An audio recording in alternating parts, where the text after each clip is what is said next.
Shabbat Shalom, y'all. This video is actually going out on the Sabbath. So, again, Shabbat Shalom.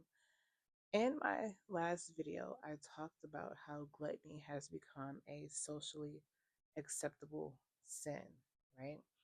And I provided scriptures and I've talked about how, it's become this thing now where it's okay to be gluttonous, not just with food, but with like different things. So today I want to talk about self-control because self-control ties into gluttony, right? Gluttony is a lack of self-control when it comes to food or alcohol or material things. That's where it stems from, is a lack of self-control.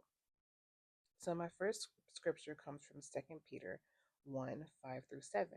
And for this reason, do your utmost to add to your belief uprightness, to uprightness, knowledge, to knowledge, self control. Because if you have knowledge, you are better able to have self control. If you know things, if you know about what can happen, if you lack the self control, then you can have self control. And to your self control, add endurance because you do have to endure, right? Those who endure to the end will be saved. And to endurance, reverence, to reverence, brotherly affection, and to brotherly affection, love. With all of this, all of your belief, if you truly, truly have belief, you need to add uprightness, knowledge, self control, endurance, reverence, brotherly affection, and love, right? Because love is like the ultimate thing that you should have, right?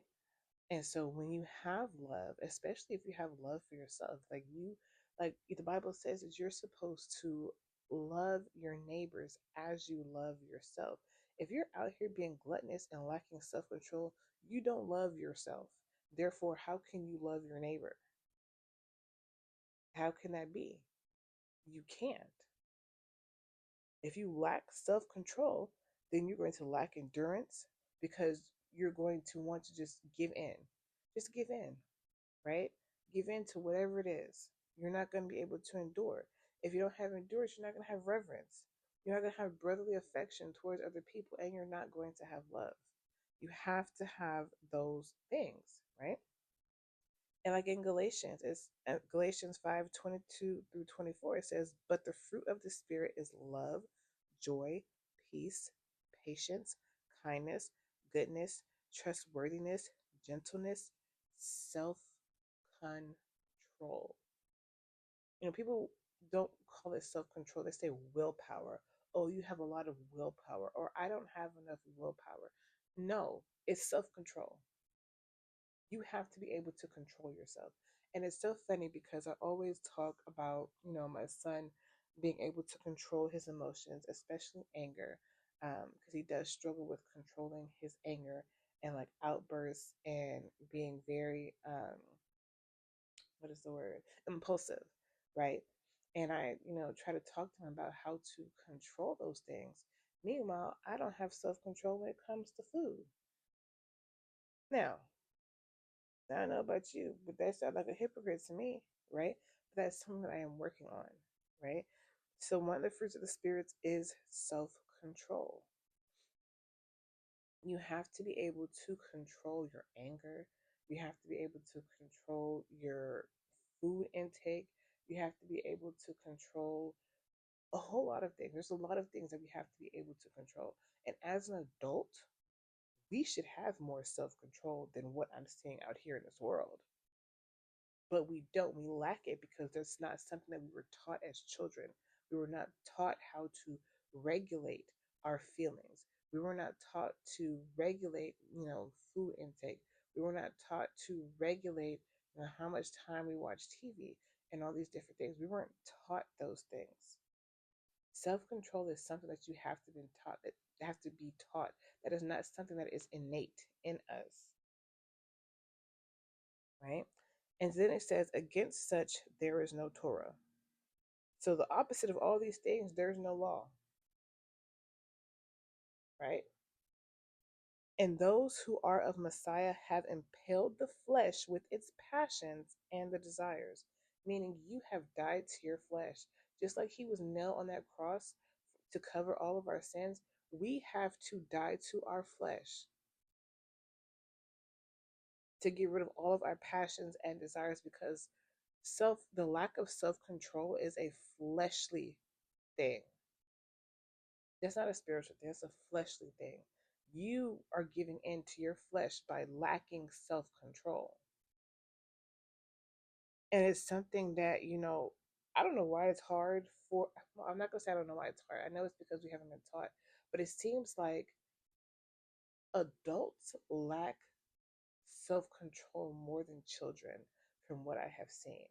I have seen a lot of children who have a lot of self-control, but then you look at adults and it's just like, that is so strange to me. It's like the older we get, the less we can control ourselves, the less we can control those desires of, sleeping around with all these different people, the less we can control our desires of spending money, the less we can control our desire or passion for food, right? It's like the older we get, the less. And the thing is, we chalk it up to, I'm an adult, I can do what I want. As a child, there are parameters around the things that you can do. But as an adult, it's like it's a free for all. It's not. You still need to have self control. You're supposed to set an example for the younger generation, not just your children, but like for other people who are out in the world who are younger than you, who look up to the older generations. You have to set that example. So, Second Timothy 3:1-7. But know this, that in the last days hard times shall come, for men shall be lovers of self. And yes, you're supposed to love yourself, but this is talking about you're only loving yourself. You're not loving anybody else. It's just you. It's all about you. Lovers of silver, which is money, boasters, proud, blasphemers, disobedient to parents, thankless, wrongdoers, unloving, unforgiving, slanderers, without self control, okay? Fierce, haters of good, betrayers, reckless, puffed up, lovers of pleasure rather than lovers of Elohim, having a form of reverence but denying its power, and turn away from these. For among them are those who creep into households and captivate silly women, loaded down with sins, led away by various lusts, always learning and never able to come to the knowledge of the truth. And we are in those days.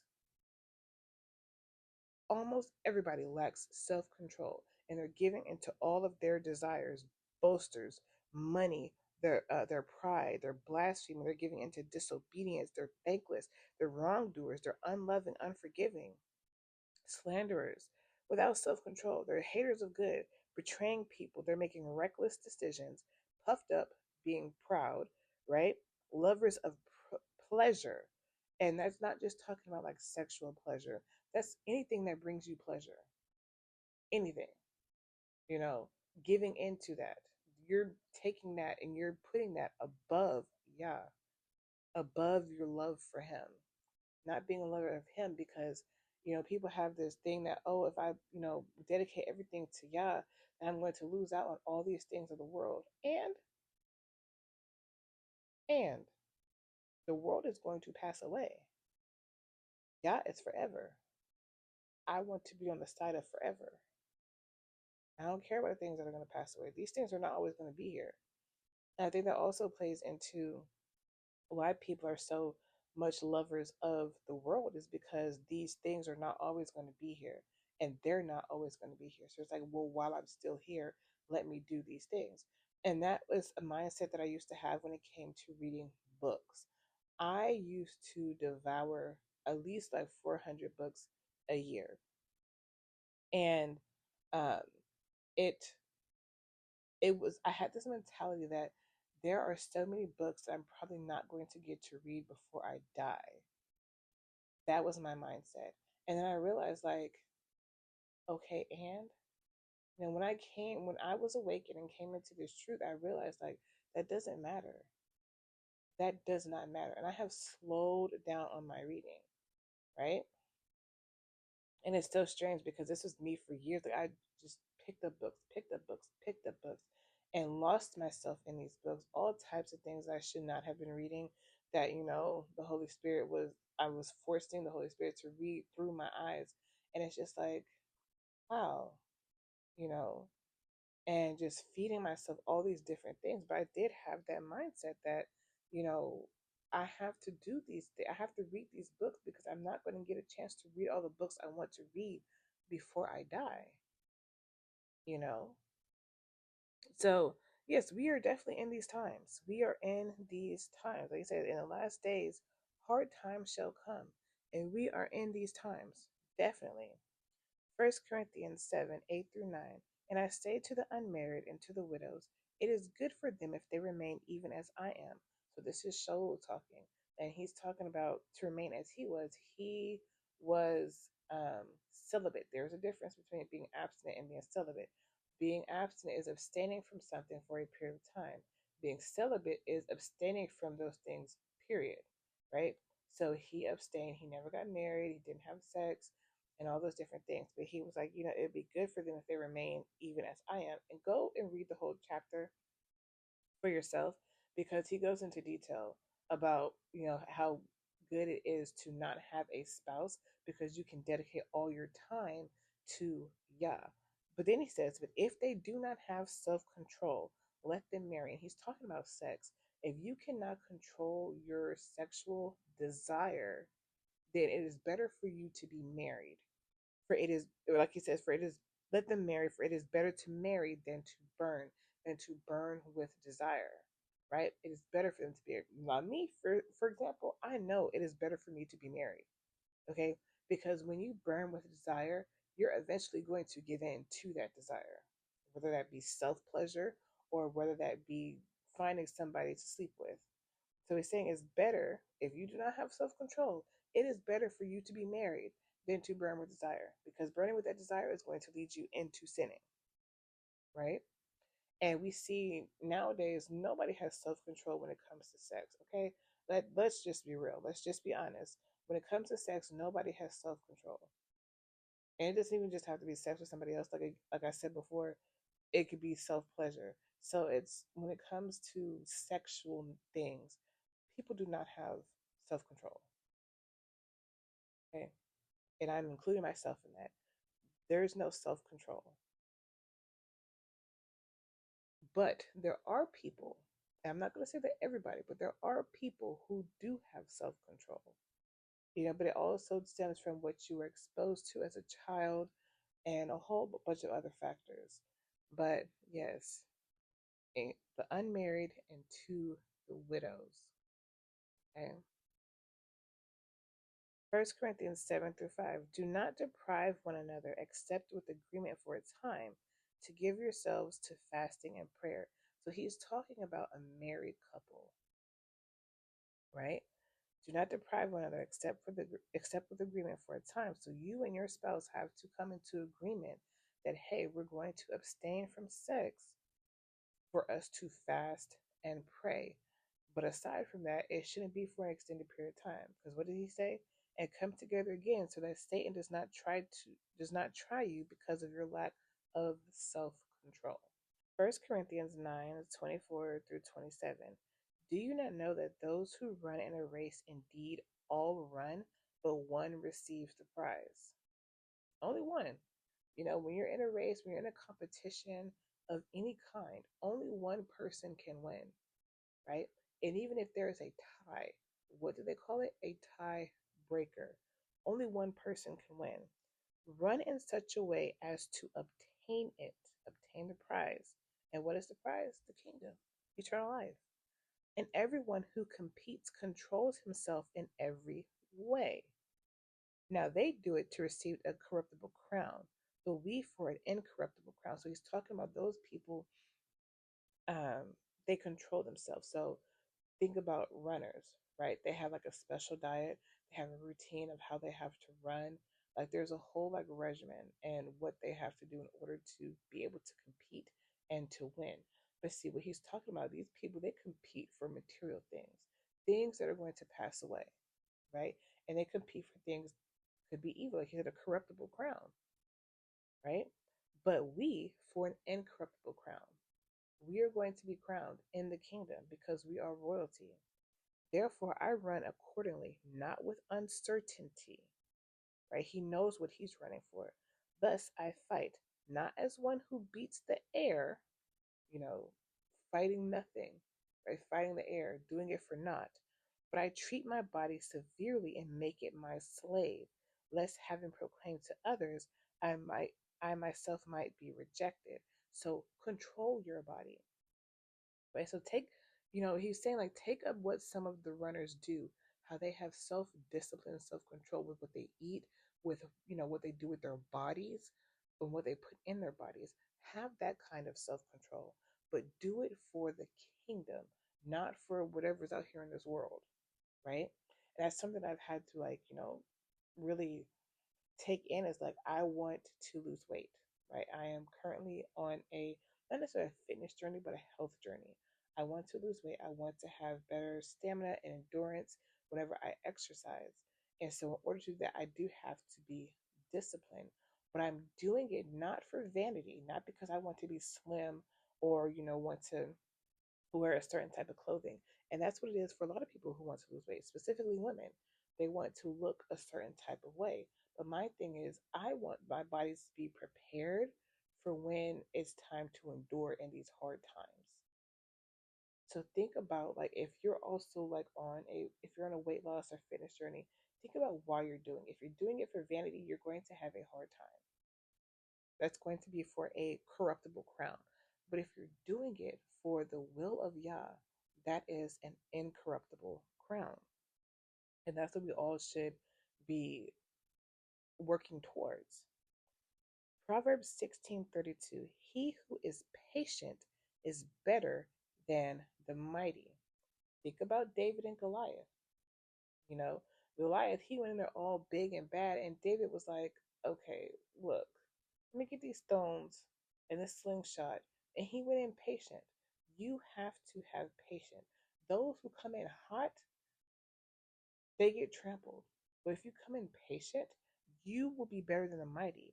And he who rules over his spirit than he who takes a city. Right? If you have control over yourself, you are better than somebody who controls a city.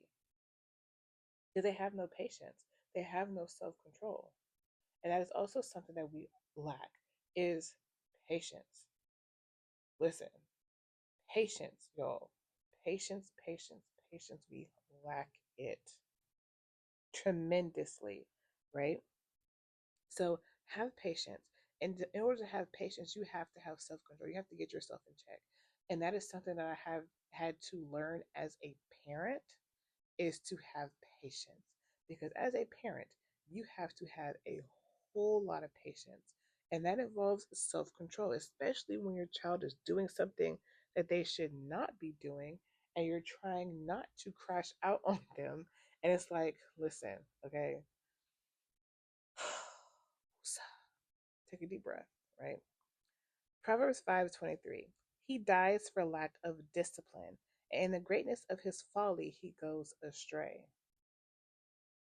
Not having self control can lead you to death. Depending on whatever it is that you lack self control in, it can lead you to death and it will also lead you astray. Not having patience to deal with something and not having self control to deal with it, you can be led by your lack of self control. And that can lead you in all type of places that you do not want to be. So have some self control. When it comes to any type of situation that you're in, even if you're angry, you have to control that anger. You have to get yourself in check. Titus 2 1 through 6. But you speak what is fitting for sound teaching. The older men are to be sober, serious, sensible, sound in belief, in love, in endurance. You cannot be sound in all these things if you have no self control because how are you going to teach the younger generation? How? They're going to see you crashing out and they're going to be like, you know what? I can do that too. It's okay to do that because the older generation are doing that. You're supposed to be setting an example. As an older man, you're supposed to be setting an example for younger men. So check your attitude, check Get yourself in check. Check yourself. Do a self check every day. The Bible says to self examine. Are you doing what you want someone else to be doing? Are you doing something that if somebody sees you, that you would want them to do the same thing? Think about that. The older women likewise are to be set apart in behavior, not slanderers, not giving too much wine, so don't be gossiping and don't be drinking too much. Teachers of what is good, in order for them to train the young women to love their husbands. That is such a big thing in our society is that people do not love their spouses. They do not, you know. And I was watching a video about wedding culture, and I realized that women love the idea of a wedding and marriage more than they actually love marriage and being married to their husband, right? That's kind of like where we are in society as a whole, is that, you know, women, we love the whole production of it all, the glamorousness of it all. And it's like that's not how it should be. To love their children, to be sensible, blameless workers at home, okay, good, subject to their own husbands, in order that the word of Elohim is not evil spoken of. Likewise, urge the young men to be sensible. Okay, the older generation, I will say, has not been doing a very good job at teaching the younger generations. That is something that I have seen a lack of in the community.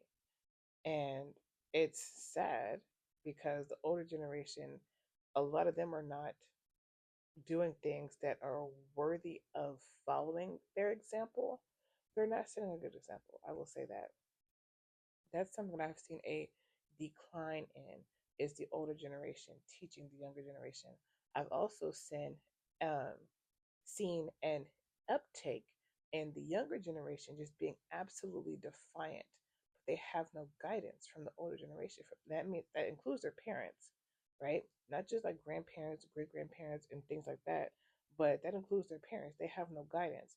So when did this shift change, and where is the disconnect, right? Because the younger generation, they don't want to listen to anybody. The older generation, they just look at the younger generation and roll their eyes and look the other way. But according to Yah, that's not how, or according to the Bible, that's not how things are supposed to be. The older generation is supposed to be setting an example. Like, you know, in the times of the scriptures, there were elders, right? And people were supposed to revere the elders and listen to them. Now, this is not to say that all of them were, doing what they were supposed to be doing, because a lot of them, they was wilding out. They were wilding out in the Bible. Okay. But we need to get back to that. And the thing is, it's probably going to take like building a small community and starting there and starting to grow that community. But the thing is, do we have time to even do that? Is it too late to even do that? I don't know. But this is how it should have been. Older men should be teaching the younger men. But the thing is, you have older men out here acting like the younger men. You have older women out here acting like the younger women. Everybody's acting the same, regardless of age. Proverbs 25:28. A man who has no control over his spirit is like a broken down city without a wall, right? When you have self control, there are limits. There's kind of like a wall around you, right? There's a parameter that you don't go outside, because outside of that parameter is chaos. It is pure chaos. So, a broken down city that has no wall, so everything is just wild.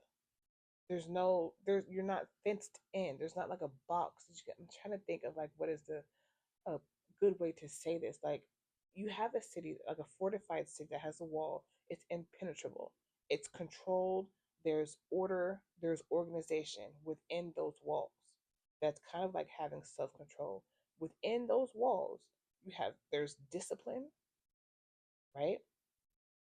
But if there's no walls, it's kind of like a free fall, like a wild animal. I think that's as good as it's gonna get. That's as good as that is gonna get. First Thessalonians 5 and 6. So then we should not sleep as others do. Stop doing what you see other people doing.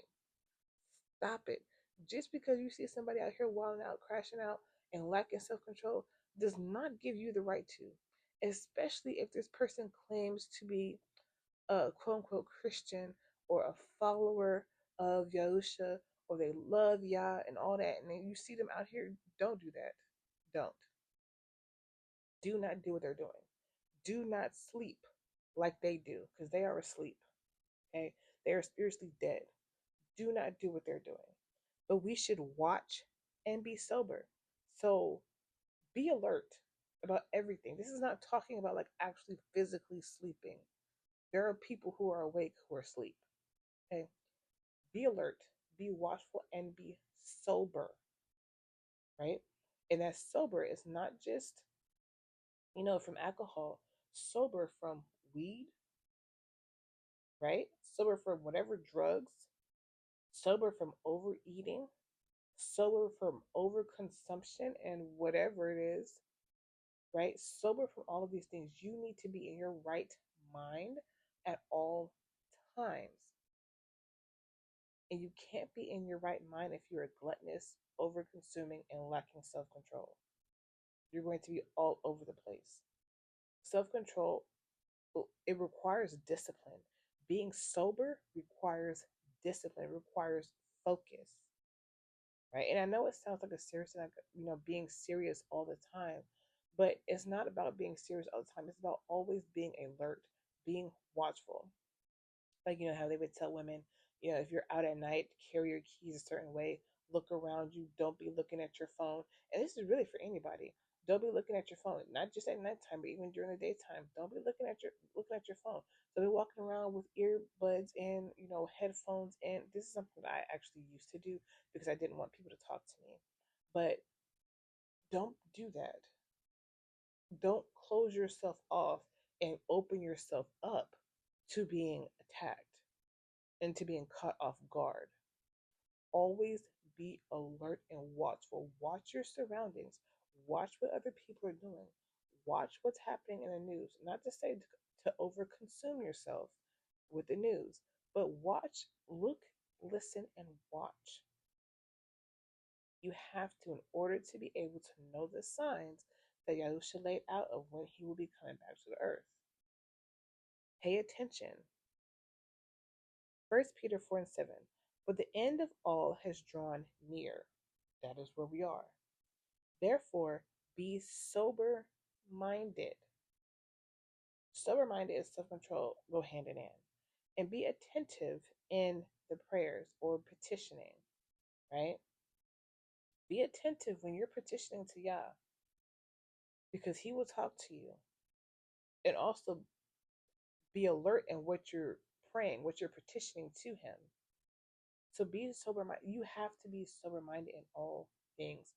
You can't lack the self control that you let your anger just take over everything. Just completely take over your whole being. You cannot be consumed with anger. You cannot be sober minded. And you have to get that in check. If you have an anger problem, get that in check. Proverbs 29:11. A fool lets out all his breath. Somebody who lacks the knowledge and lacks self control always are talking at the mouth, foaming at the mouth. They will say whatever it is that they have to say without even thinking. Whatever is on their mind, they will say it. And that is a fool. A fool lets out all his breath, runs his mouth. But the wise, keeping it back, calms it down. Sometimes you just need to bite your tongue. That is a part of having self control. Sometimes you just have to bite your tongue. Whatever it is that you were going to say to clap back at that person, swallow it.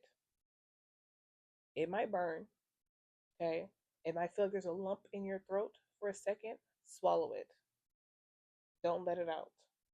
Because eventually you will come down.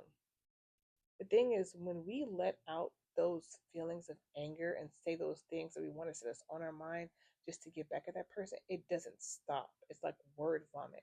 And all it does is it rises that anger, it increases, increases, increases. But if you swallow it, if you hold it in, bite your tongue, you will eventually calm down. Letting the anger out creates more anger. And I don't think that people realize that. When you get angry and you act on that anger, that is sin. That's what a sin is. You can be angry, but when you act on that anger, that is when you sin. And that's when it's just like there's no coming back from that. It's not. You can't take it back at that point if you've already let it out. Proverbs 14:29. He who is patient has great understanding, but he who is short of spirit exalts folly. Those who are short tempered, right? Because when you are patient, you understand what happens because of that patience.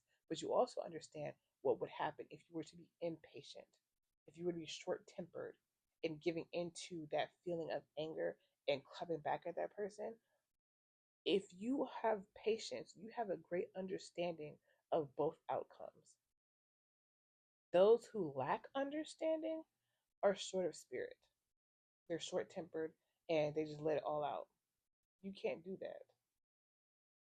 Again, that's a lack of self control. Patience, self control go hand in hand. And that's something that we have to always remember.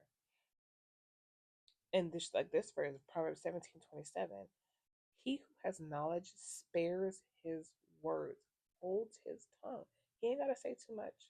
He can say just enough to get his point across. And a man of understanding is cool of spirit. They have a calm personality, right? They're not somebody who's loud, who's always talking, who always has to be heard. They're really laid back, chill person because they are observant, right?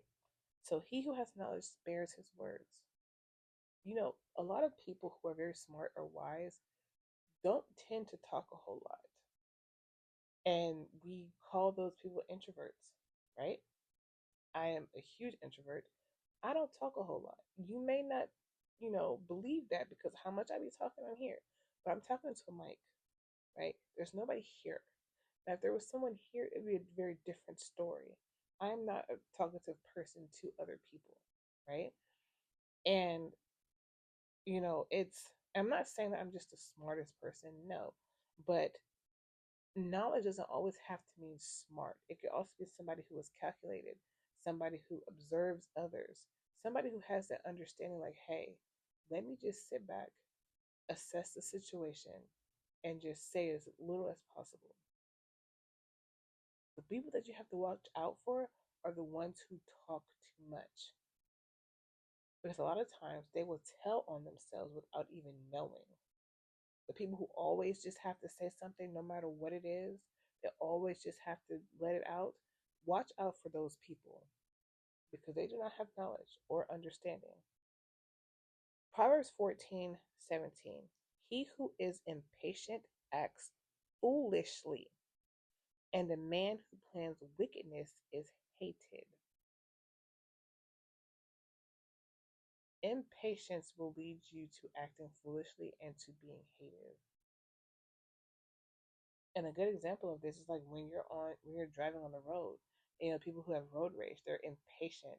They're like, why are you cutting me off? Why are you driving so slow? And I find myself doing this sometimes. Then I have to remember, Maniqua, first of all, where you're going, you're not going to be late. You don't have to be here at a certain time. I rarely make appointments to be anywhere. But you don't have to be here at a certain time. What are you rushing for? It's still going to be there when you get there, right? People who are waiting in line at the grocery store and the person in front of them is taking forever trying to, pay with cash or count cash, or there's an issue where the cashier has to call a manager and people get impatient. And it's just like, if you knew you had to be somewhere, you should have came earlier, right?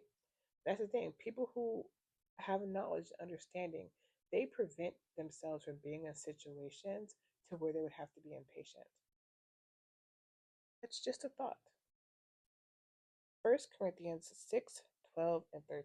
This is a good one when it comes to self control. All is permitted me, but not all do profit.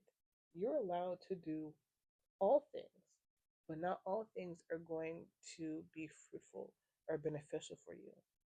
All is permitted me, but I shall not be under the authority of any.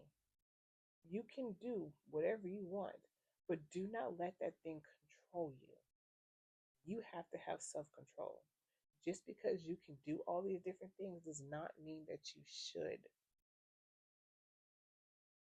Foods for the stomach and stomach for the foods. Talk about gluttony now, self control. Just because you can have all these different foods does not mean you should eat all of them.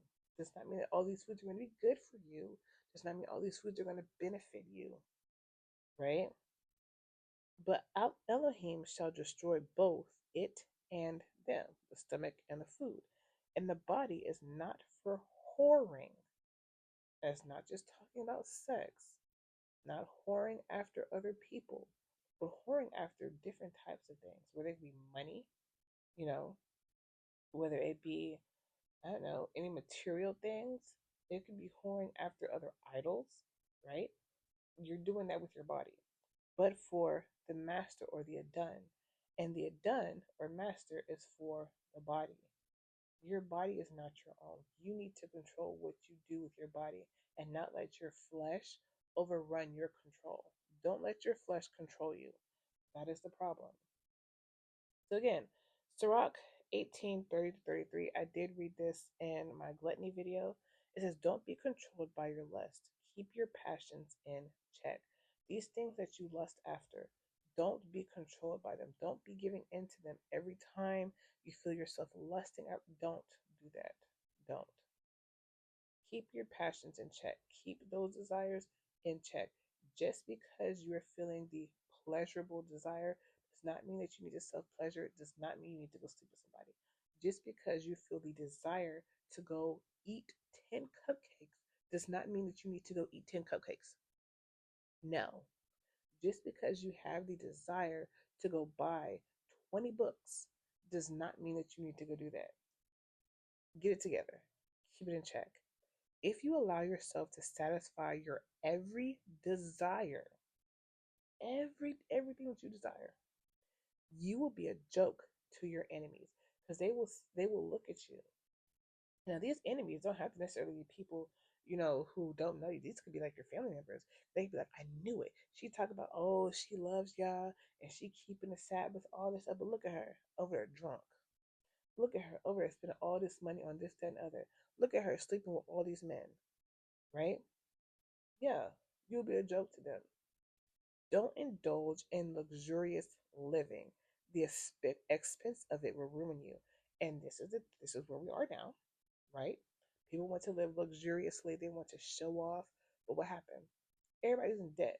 Some kind of debt. Everybody's in debt, right? And it says the expense of it will ruin you. Yes, trying to live an expensive lifestyle will ruin you because you don't have the money, because you want to show people, oh, I'm better than you. Oh, I can afford this, I can afford that. Meanwhile, you're putting it on a credit card or a personal loan or a payday loan. No, you're going to end up under a bridge somewhere, right?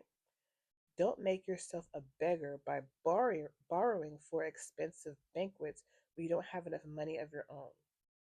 And this is talking about don't make yourself a beggar by borrowing from the credit card company, the loans, payday loans, borrowing money from other people to fit your lifestyle. No. If you don't have money for it, you don't need it. If you can't pay cash for it, you do not need it. Forfeit the right to have it, right? Let it go. And Sirach 19, 1 through 5. If you do, you will never get rich. If you don't pay attention to small matters, you will gradually ruin yourself. Right? Pay attention to the small things because if you are not paying attention to that, you're going to lead yourself into the big things and you're not going to be able to get yourself out of it. Wine and women make sensible men do foolish things. When you, and this is can go for both men and women, when you are inebriated, right? You're drunk. You do things that you typically probably wouldn't do while you're sober. Like you're drunk and you want to be with a whole bunch of women or a whole bunch of men. That's usually what happens when people get drunk. They do stupid things. A man who goes to prostitutes gets more and more careless, and that carelessness will cost him his life. That carelessness could be that, he, um, his wife catches him, he loses his family. He's getting all these prostitutes, he catches a disease that he cannot get rid of, one that could lead to him dying. He loses all his money going to these prostitutes. Prostitutes are not cheap and they're not free. He loses his money. He loses his job, right? He has to start borrowing money from people, you know, and borrowing money from the wrong people. Some people end up, to fit their lifestyle, um, end up going to dealing drugs and all that. Worms will feed on his decaying body. It is silly to trust people too quickly. If you sin, you are hurting yourself, right? First of all, let's go back to verse 4. It is silly to trust people too quickly. You should not trust someone right off the bat, like give them the benefit of the doubt. Like all of a sudden just trust them. No, feel them out, right? If you sin, you are hurting yourself. Even if you commit a sin against somebody else, you're still hurting yourself. You're hurting yourself and you're hurting your salvation. If wickedness makes you happy, you will be condemned. All this has to do with self control. If you lack self control, you're going to fall into all these different things. That's going to suck for you. It is. Sirach 37:27 through 31. My child, as you go through life, keep your appetite under control and don't eat anything that you know is bad for you. And that goes back to, um, just because it's there, just because you can eat it, does not mean that you should. All food doesn't agree with everyone. People say that food did not agree with me when they had like food poison. That food did not agree with my stomach. Yes, and everyone doesn't like the same kinds of food. That's why there's different types of cuisine, right? Don't feel that you just have to have all sorts of fancy food and don't be a glutton over any food. And that's not just talking about food.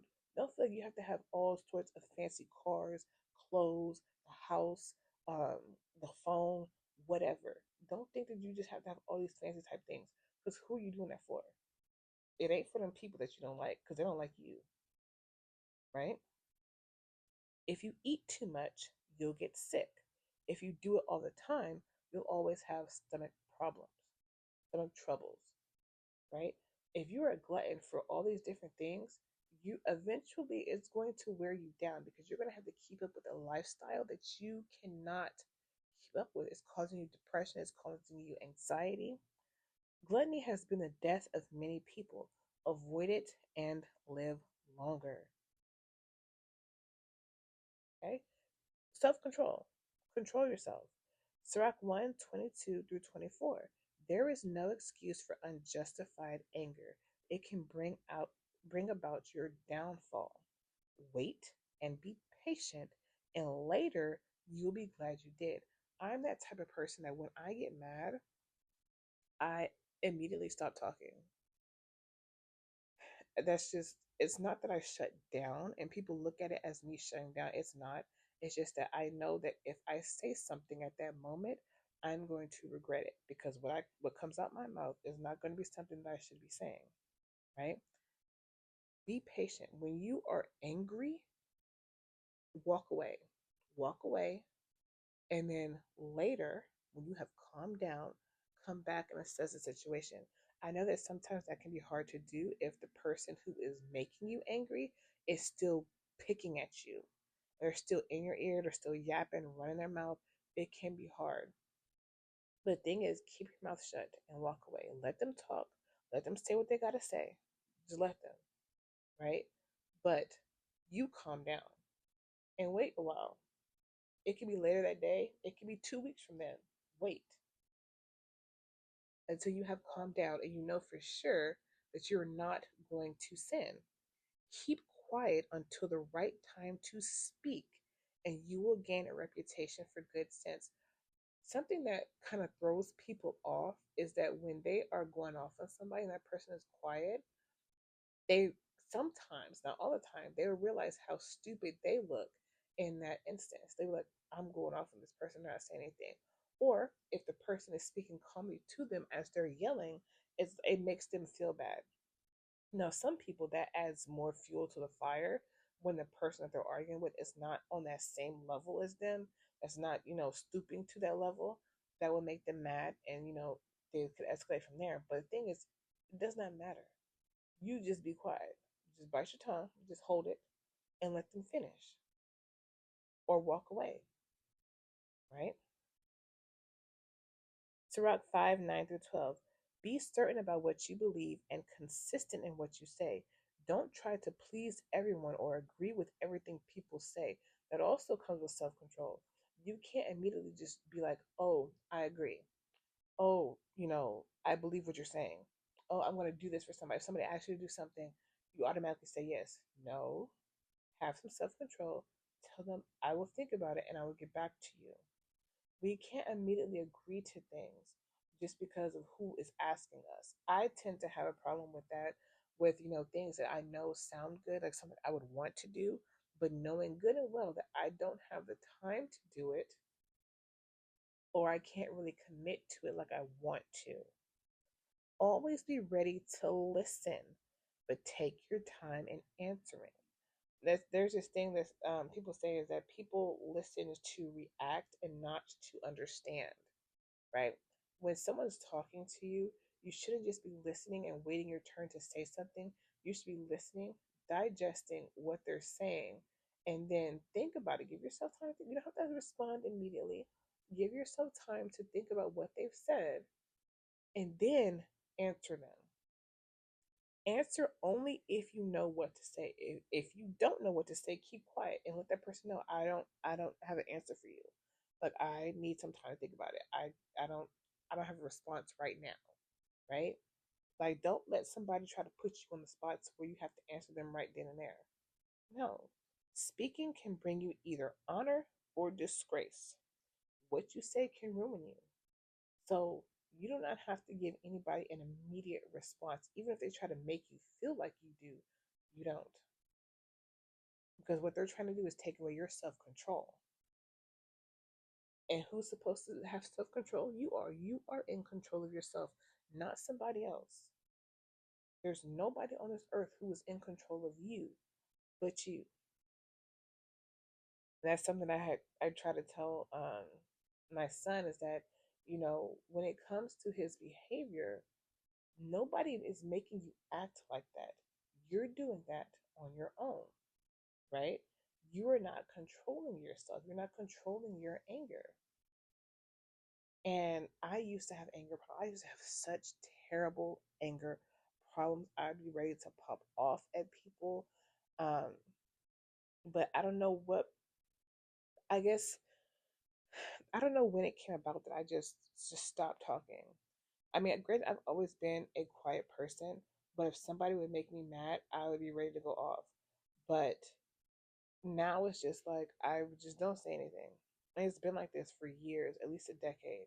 It's been like this. Like I just like I have nothing to say. Like as a child though, listen, if I was mad, you knew I was mad. You knew I was mad. But as I got older, it was just like I don't have time for this because if you realize when you lack self-control and discipline when it comes to your anger, you that takes a lot of energy out of you. It requires a lot of your energy to go toe to toe with somebody. It does. And it's terrible because people don't realize that they try to figure out why they're so tired.